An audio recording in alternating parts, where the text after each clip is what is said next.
Today on StampTV, I'm going to show you a fun card project featuring the new Flowers and Frames StampTV kit and a couple of fun tips.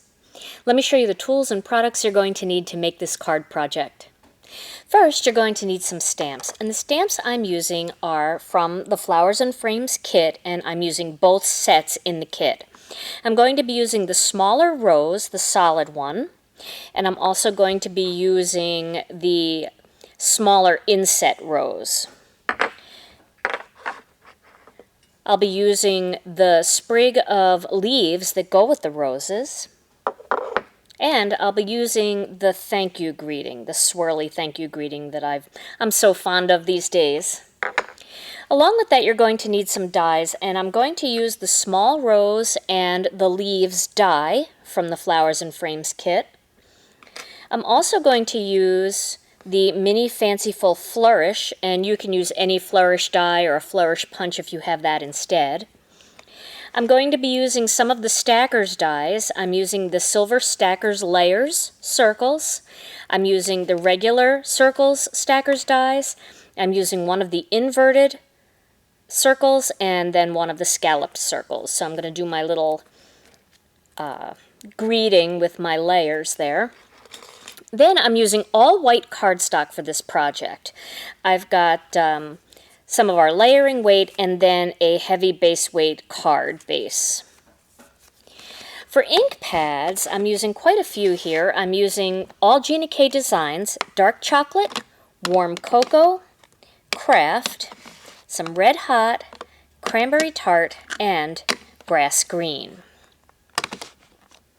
I'm also going to be using some of our foam squares, and I'm using both the small and the large for this just because I have different size pieces and I don't know which ones are going to work best. Of course, you can use small for everything. You'll just need more of them if you have large pieces. So the large ones are kind of nice if you've got a bigger piece like a rose or something like that, and you just might need one on that if you use the large ones. Okay, and then I'm also going to be using my Scor-buddy. And then this is optional if you want to use a glitter pen. I'm going to use the Sakura Stardust pen. This is the Clear Star. You can also use Wink of Stella. You can use some quickie glue and loose glitter, or you don't have to use any glitter at all. It's just an optional choice. And then I have some adhesive here. So I'm going to start, let me move some of this out of the way. I'm going to start with a piece of cardstock here that measures 3 3/4 inches by 5 inches. And what I want to do is I want to score lines on every 1/4 of an inch going down. So I'll start over here. That's 1, 2, 3, and I'm just hitting those 1/4 inch notches on my Scor-buddy. And of course you can use a Scor-pal if you have that, or any scoring device. But I like the Scor-buddy because I'm a card maker mostly, and I really enjoy having something that's small and easy to take with me, and something that's perfectly sized for card makers. So you can see I turned that around just to finish it off so I wasn't working too close to this edge. So now I have all of these lines in here, and what I'm going to do is wood grain this piece of cardstock. So let me get this out of the way, and I'm going to grab just a piece of extra cardstock I have here. I'm going to put this down.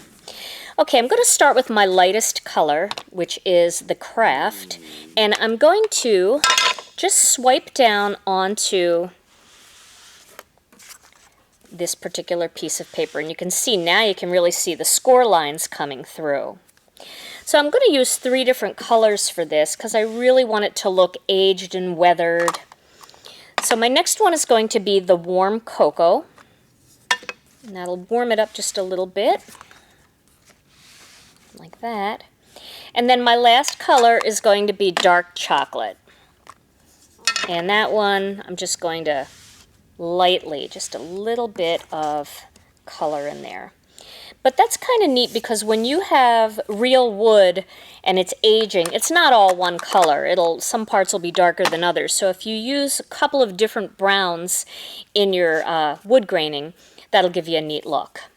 Okay, So now I have a layer piece here that I want to mount this on, but I don't want this to be white. I want it to be the exact same color as my roses, which are going to be red hot. And a lot of times when I'm traveling or when I'm doing certain things where I'm not exactly sure if I have the right colors, I'll just make my own colored paper using some ink. So I'm going to do that now. And I showed you this last week using Spectrum Noir markers, and that's really fun to do too, but if all you have are your ink pads with you, you can certainly get the same look. So I'm just going to rub that down each of the sides here. And I will have a nice border of red hot for my card. And I just really wanted that to be a perfect match to my flowers, and I'm out of my red hot cardstock right now. So now I have this that will go on top of this, and you can see that's a perfect layer right there. I'm going to put that aside for a second and grab another piece of cardstock, because now it's going to be time for me to stamp my roses.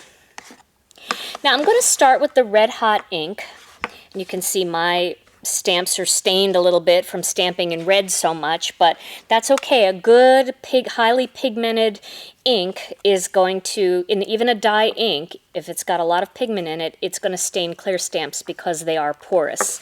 But as long as you clean them and there's no residue left behind, that won't transfer onto your cardstock. Okay, so I'm going to ink this up real well. Get a little pressure here. Flip this over, and I'm going to stamp one here, one here, and look at how nice and solid our ink is. It's just beautiful right out of the package. It's so nice. Now let me show you something else that is kind of fun to do. If you want to use red hot as your darker color, what you might want to do is stamp off once using the red hot, like this, and then stamp it again. So now you have a lighter color. Let's do that without a shadow there. Let's do it on this piece. Got one here and then one there. Okay, so you can see that's a much lighter red. Now you can use your red hot ink to add the second layer, which is going to be this smaller rose here. I'll show you what that looks like, because that is really pretty together. And this way, if you're traveling light and you only have a few ink pad colors, you can still do the two-tone stamping by stamping off once and then using it full strength as the second layer. I really like the way that looks. It's so pretty. Okay, so now I'm going to stamp my second layer of flowers using the Cranberry Tart. And I want to show you what it looks like full strength. I'll do it on this one, because Cranberry Tart is a pretty deep red. So that's what it's going to look like full strength. And that is very pretty. It's absolutely very pretty. But it might be a little bit too strong for some of you. You might like it a little bit more subtle. So what you can do is the same kind of thing. Just ink that up real well, stamp it off once, and then stamp it again. And now you're going to get a much softer version of that. So you just doubled all of your ink pads, because now you have extra colors just by stamping off once. There's another one. And there's my last one. Okay. So you can see how pretty that is. So I think I'm going to use these flowers for my project. Now I'm also going to stamp some leaves, and those I'm going to do with the grass green. And I'm only using the one that has the detail, not the solid one. I'm just using the detailed stamp for this. So, decided to use grass green instead of fresh asparagus just to make it a little bit brighter. So I'm going to need 3 of those. It's 1, 2, and 3. Okay. And now while I have this open, I'm going to stamp my greeting as well. And this greeting is going to be cut out by the silver circle. So I just want to make sure that where I stamp it, I leave enough room on my scrap piece of paper here that I'm using. So I'm going to stamp that in grass right here. And then that'll be plenty of room to cut that out. All right. So now that we have that, the only ink pad I'm still going to need is this red hot one, and I'll show you why. Once you've cut out all your flowers, and you would do that by, I'll show you. Here's the die that matches the roses, and you would just line that up and cut those out, and once you cut them out, they're going to look like that, cut out. So, and they faded a little bit. The ink will fade up nice and light like that. So, I already pre-cut 3 of those. Now, I want to show you something else that's really fun to do. And this is that optional thing that I was telling you about. If you want, you can use the Sakura Stardust pen to add glitter all around the outside lines of the darker color. And that really gives you some interesting contrast there and makes them very sparkly, very pretty. So I think I'm going to add a little bit more color to these now that I have it here. So I'm going to add that Cranberry Tart once again. And because they're clear stamps, you can see where you're stamping. You can get it pretty good. Go. There's one.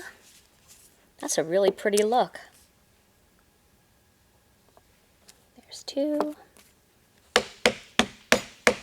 And there's 3.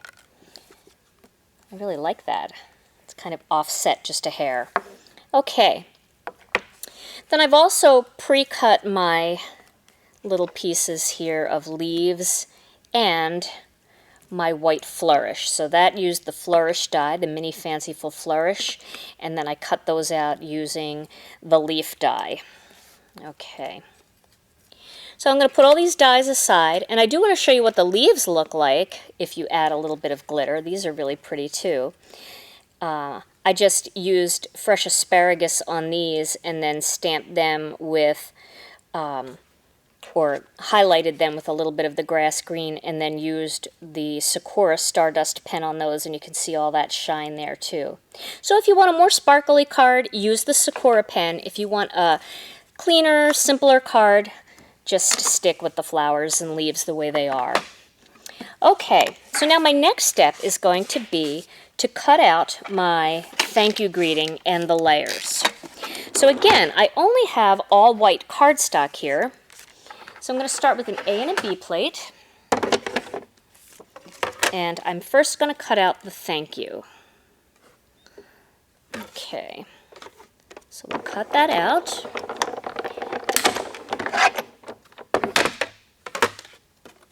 There we go. So there's my thank you greeting. Next, I'm going to cut out the rest of the circles, and I'm going to cut them all out on one piece of cardstock all at once, as long as they all fit. So there is 1, 2, can I do it? Oh, maybe. Yep, I think that'll work. All right, that is tight. If it doesn't work, we'll cut another one out. And that is going to have a B plate on top, and we'll cut these out. And let's see how we did. Yep, there's one. There's the inverted one.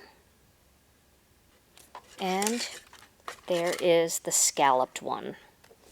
Okay, I'll put this aside.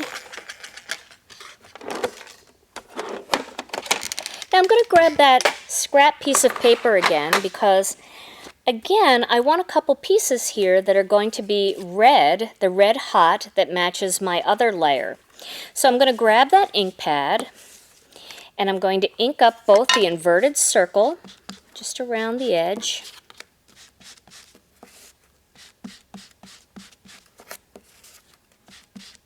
This is kind of fun. You really can mix colors, you can do ombre looks by blending colors, and you can have some really interesting borders around your focal images and greetings that you maybe haven't tried before. And then I'm also going to do the scalloped one like that too. It's a neat look too. It's not quite as solid as cardstock. It has a little bit more texture in it, which I really like that. It's something a little bit different than your usual layers.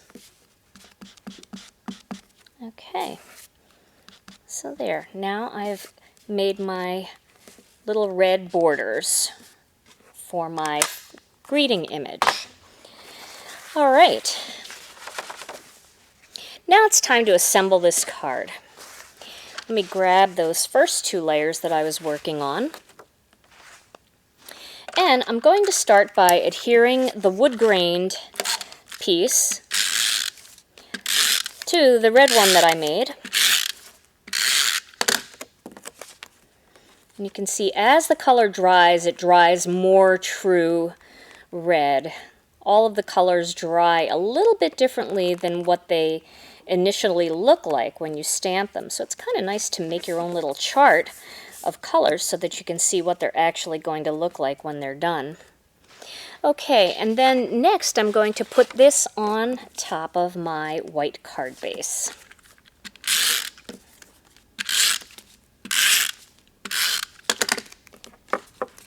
And this is a really great way if you're going out to stamp with friends, maybe you're going on vacation and you want to take a few supplies with you, just grab a couple of packs of white cardstock, your favorite ink pads and stamps, and you can do all kinds of color combinations that way.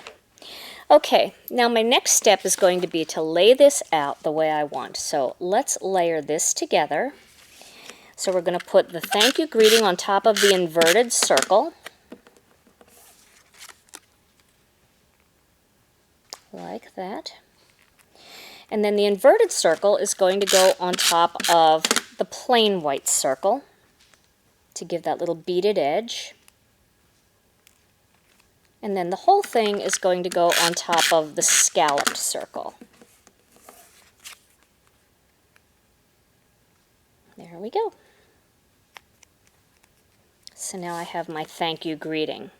So I'm going to lay this out first the way I want it to look before I actually stick everything down. So I think I'll just place my Flourish kind of up here a bit where it kind of goes off the edge of that red. And then I want to have my leaves kind of coming up and out and down. So your leaves are positioned in all different directions. And then I'll adhere the roses, like one there, one here, and one, let's move this down just a little bit, one down here.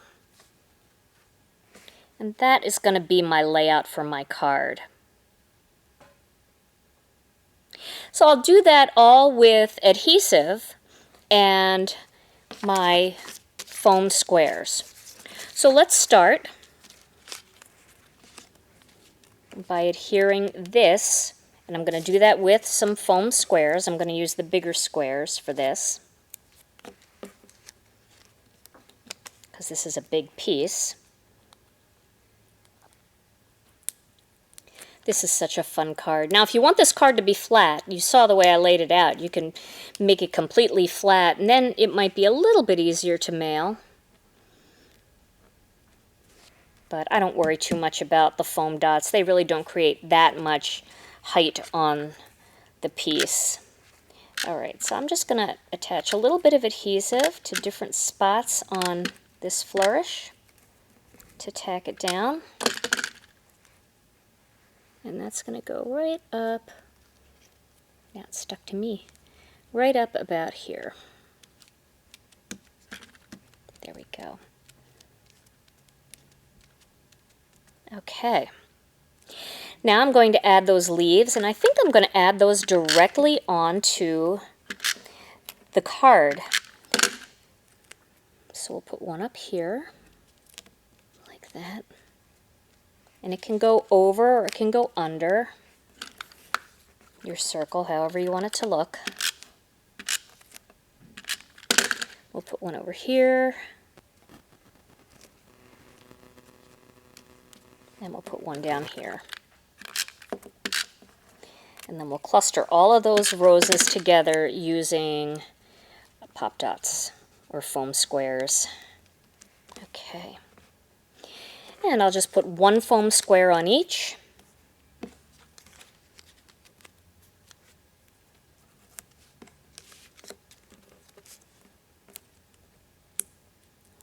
And we'll position these like this. 1,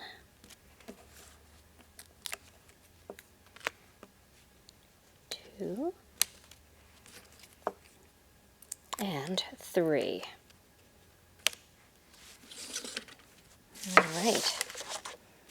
And like I said, if you wanted to add that glitter, you certainly could. That would give it a little bit more sparkle.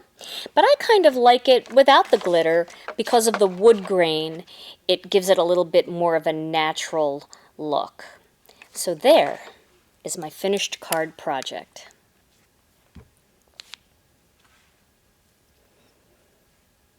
I hope you've enjoyed today's StampTV video. Stay tuned for weeks of projects featuring the new Flowers and Frames StampTV kit. I'm Gina K, and for all of us at StampTV, thanks so much for watching.